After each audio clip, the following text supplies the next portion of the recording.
Hello, History 325. My name is Deborah McNeil, and I am going to share the immigrant stories that I found to support my paper, which is going to talk about assimilation versus multiculturalism.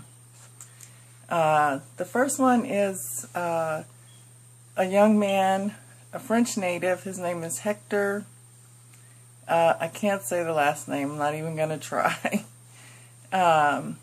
He came here in 1782, and he was somewhat mesmerized by what he saw in America, and he saw it really as a kind of a melting pot, and that's how he described it. He said, here individuals of all nations are melted into a new race of men.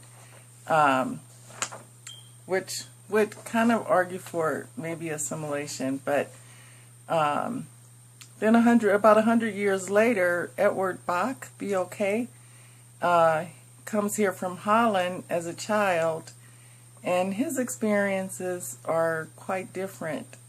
He seems to be really disillusioned with Americans themselves and the way things are done in America, but in particular, he talks about Americanization and how Americans themselves need Americanization training more than foreigners do, because they seem to know less about Americanization.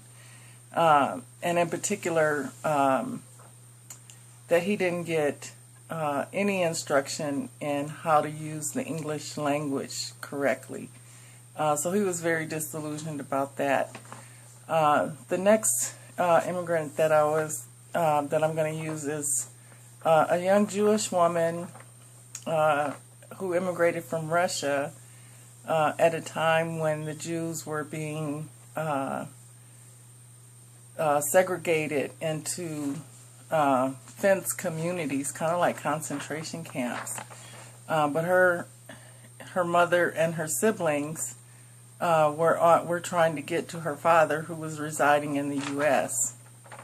And they went through a lot of trouble to get here. But for her, living in Russia and having to deal with the way things are done there, and having to pay bribes, and having their passports taken from them, and having to pay additional money, and then ending up homeless and nowhere to go in a strange place.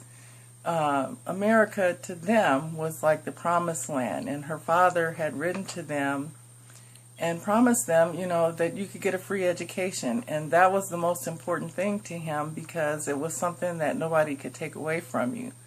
So she was really excited about being able to get a free education, and her second day here in America, the little girl across the alley, which Mary didn't speak very much English, but they understood the word school.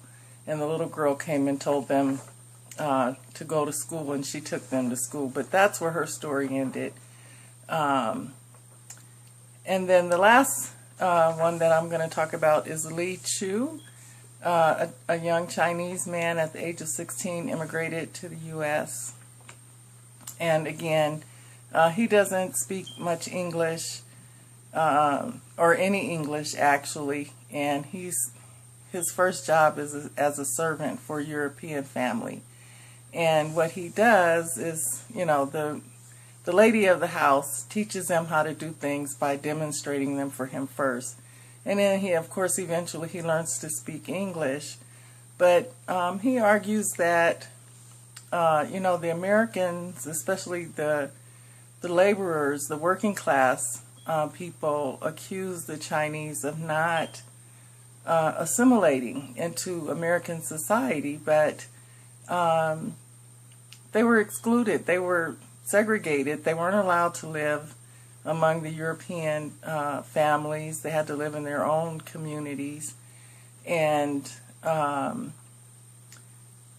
so they weren't really given an opportunity to assimilate. So in my paper, I'm going to try to tie all this together and make an argument. I don't know exactly what yet, I don't think it's going to be assimilation. I have to, I'll define the term, of course, but I think it's something else, maybe pluralism.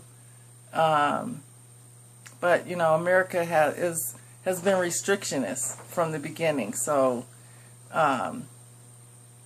and that's what immigrants experienced when often when they first got here is hostility and mistreatment. So I don't know that we could say we're assimilationists.